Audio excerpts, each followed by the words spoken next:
当黄金超出历史性新高的时候，它将反映的不是简单的名义利率，它将反映是利率已经无效，并且我们将转向政府信用和债务的这个风险。这个阶段中间就是黄金应该说最猛烈的时候，就波动率恐怕还是最高的时候。到这儿为止，我们就应该考虑的是政府怎么办了。政府默许的是自己信用的坍塌或重塑。现在的美国一样啊，干掉中国在存量中间获得分配，换来时间，然后埃隆·马斯克完成技术性的进步，然后美国生产率提高，投资回报率增加，那很简单，信用就自然回来了。就这两个方法。全世界其实大家在争夺的是什么？说到底在争夺这几个东西：军事力量、技术力量、教育、人才、制度优势也就是对那个创新、对生产力的那个核心支撑的东西。谁拿到这个东西，谁就掌握法宝了，拿不到就全嗝屁。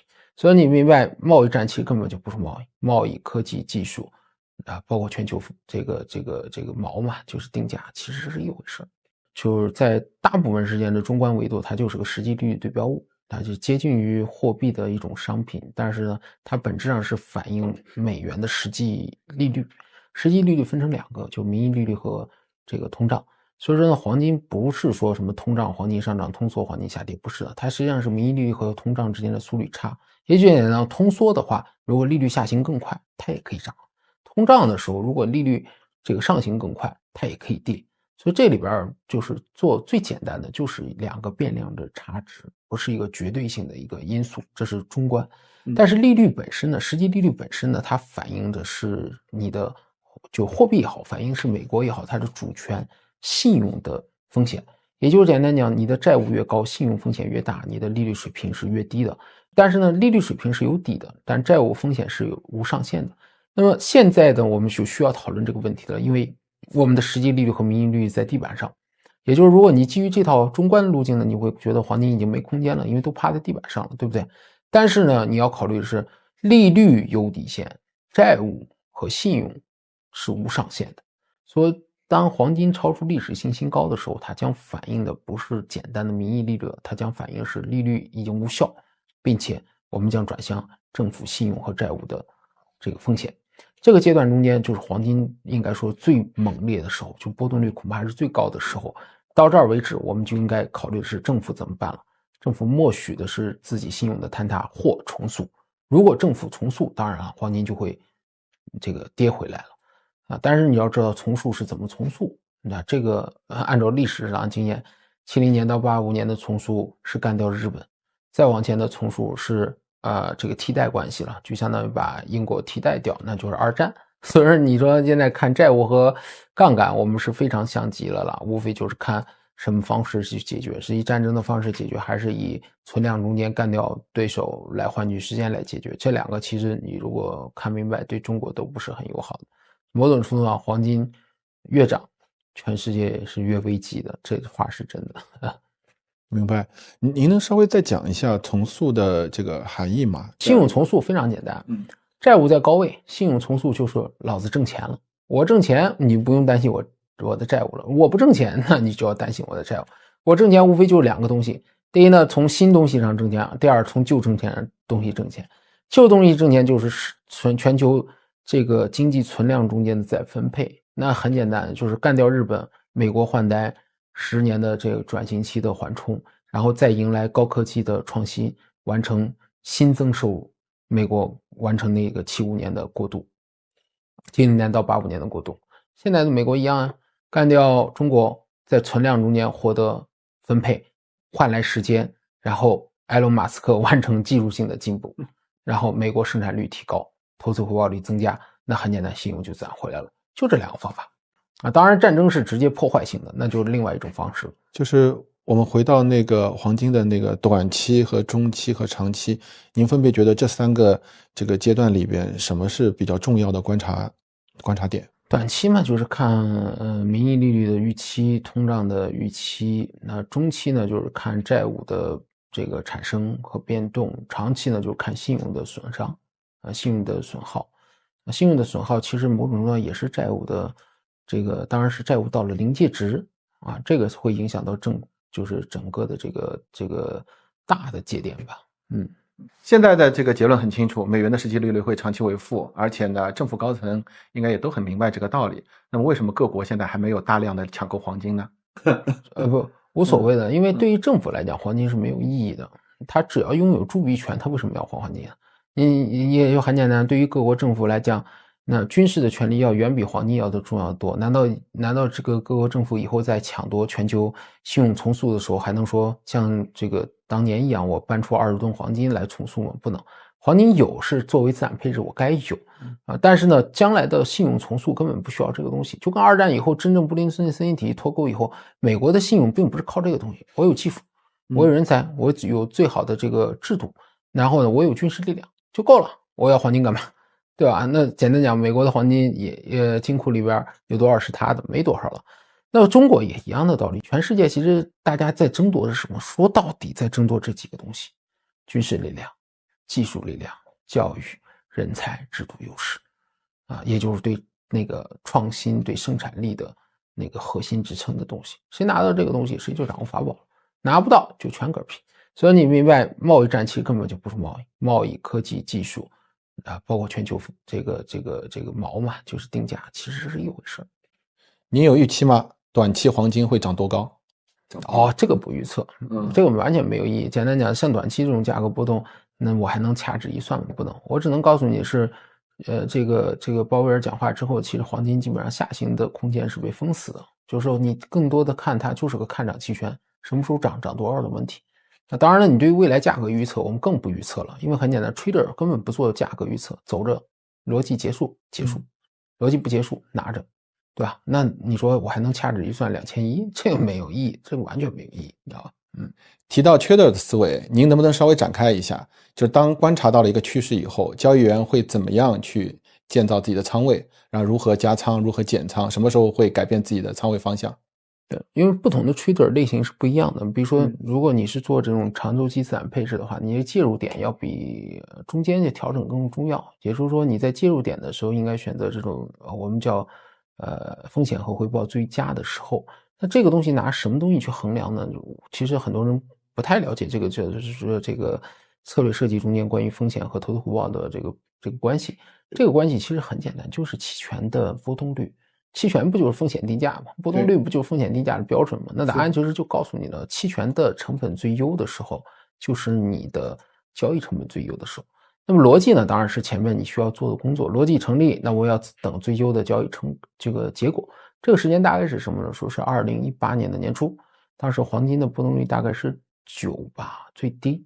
然后呢，那个时候你大概看图形是走了个什么收敛三角形，但是其实那不关键了。其实波动率在很低的这个水平，风险定价非常划算，主线逻辑已经出现，然后美联储降息预期开始打开，啪，你所有路径就敞开了。那个时间点就是你真正应该做的，剩下的就交给年轻的 trader， 你中间价格调仓那跟我没关系，就是你只是帮我增强一下，影响不大。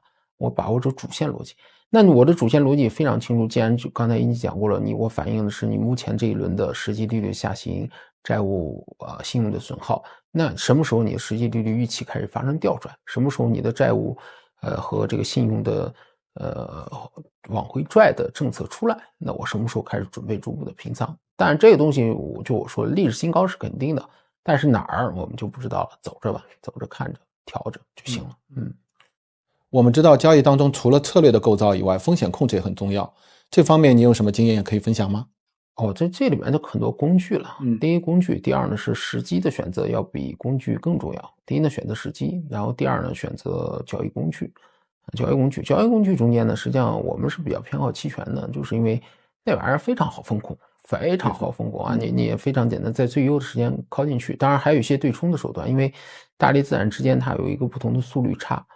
这个速率差呢，你比如说债券可能是最先反应的，那么你可能还有个通胀预期的影响，然后再到黄金，那么你可能还有一些，比如说黄金和黄金股票之间还有一个时间差，这些时间差都可以利用去做一些增强，就是这是一些交易工具的手法上的，多做一点就 OK 了，多做一点好。其他的像资金管理，这个完全取决于不同类型了，你的规模、你的风险承受度。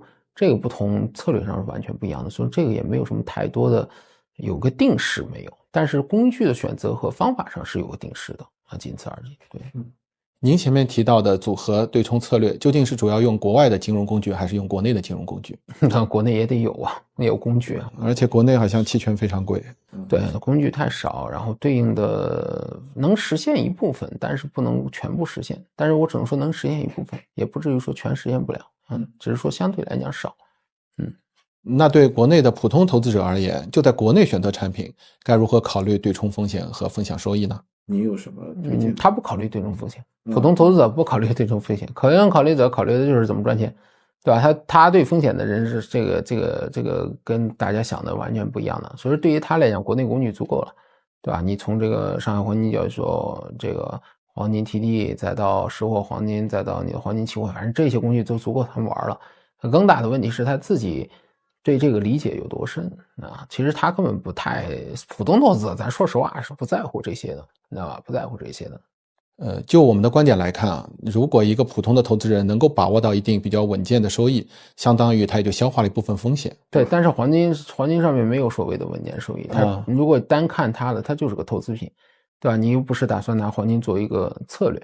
而且呢，对于大部分投资者说是这么说的，你说就那点钱，你还让他去做hedge何必呢？对吧？那不如让他告诉他，这个合适时间点看你自己承受能力，你想 all in 就 all in， 随便玩，这个可能更现实。你跟大家讲对冲的没有用的，它又不是那么大的资金规模，就是我说的不同的资金规模，不同的这个管理目标，这个在策略上完全不同的。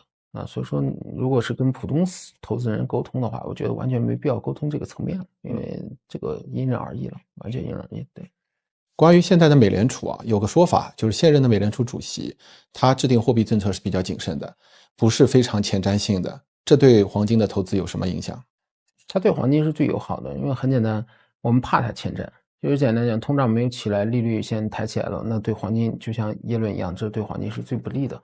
也就是简单讲，它只要保证就是后瞻性，就是通胀起来一段时间，我再从地上站起来，我现在就想趴地板上不动就 OK 了，这就相当于把黄金下跌的这个风险完全封死了，那这就够了，对吧？我就不需要关心涨什么时候涨，这是另外一个话题了。我不说33%的这个下跌风险你给我抹掉，那我有66%我可以这个盈利，那我就已经很划算了。其实美联储现在这个态度是最好的呵护剂啊，你心里就知道就行了。那什么样的投资信号出现会让您投资黄金的这个大逻辑终止呢？就是我说这个逻辑什么时候结束，这个很关键啊。就是因为一般来讲呢，就是说像黄金的大逻辑一旦开启，它想发生转变是很难的。那就是大逻辑中间，当然在中观中间你就非常简单了，就说联储转向，实际利率转向，你明确这个转向了，你就撤就可以了。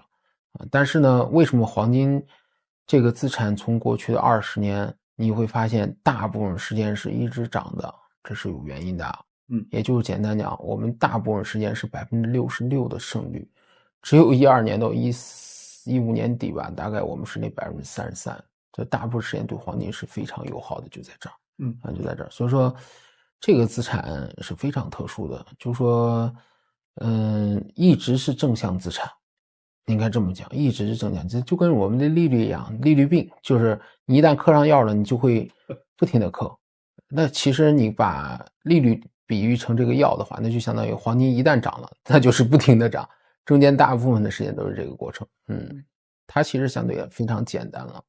在过去的长周期里，黄金的这个价格周期能够划分为几个阶段，每个阶段的主要的驱动因素又是什么？那就3个阶段吧，但实际上说2个也行。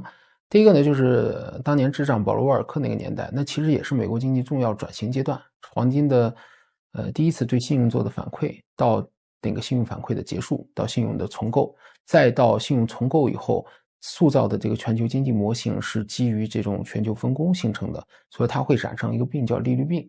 那我们目前来讲，大概处在利率病的一个末端和2次重构重塑的一个阶段。大概就是这个过程。那目前这样的划分其实就是2段啊，就是2段。中间的节点应该是98年前后，98年前和98年后应该这么划分就 OK。现在投资黄金的朋友都很兴奋呢，都很高兴。然后呢，没有投资黄金的朋友，很多人还想杀进去。当然，黄金在现在确实是一个持续上涨的态势。那么第一个逻辑呢，就是货币。货币是个什么关系呢？就是美元和黄金它是一个跷跷板的关系。黄金为什么和美元是一个跷跷板的关系？这个里面的关系呢是非常简单的。比如说一个汽车，它是用人民币来计价的，当人民币贬值的时候，这个汽车的价格就会上去。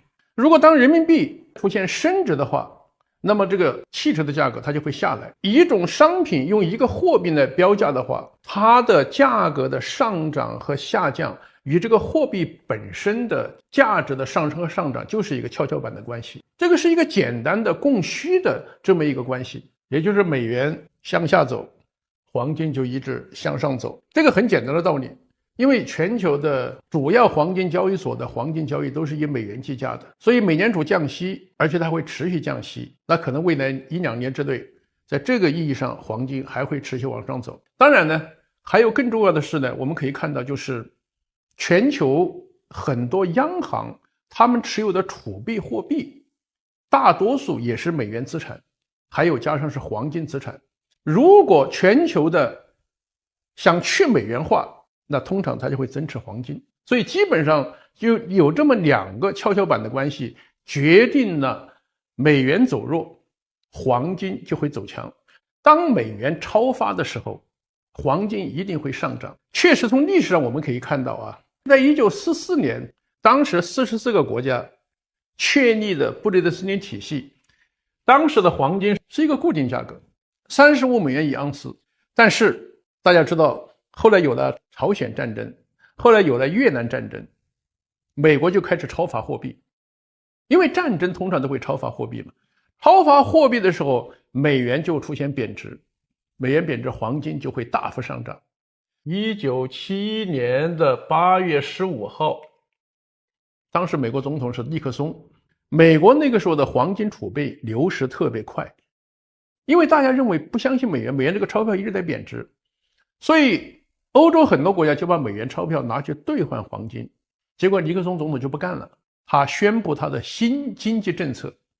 这个新经济政策里面最核心的一条就是黄金和美元不再兑换了。结果一下子在短短的1-2个月时间里面，黄金的价格飙升到每盎司800多美元，后来继续往上飙升。因为70年代大家知道美国有名的通胀，就是最后是滞胀，在这个过程里面，黄金的价格飙升到1000多，就是很高。如果你看70年代到现在，这个黄金的价格波动是非常厉害的。这几年突然上来，这与2021年、22年一直到23年美国的通胀是有很大的关系的。因为我们都知道，在22年、23年的时候，美国的通胀最高达到了9点多，现在美国的通胀其实仍然还接近3%。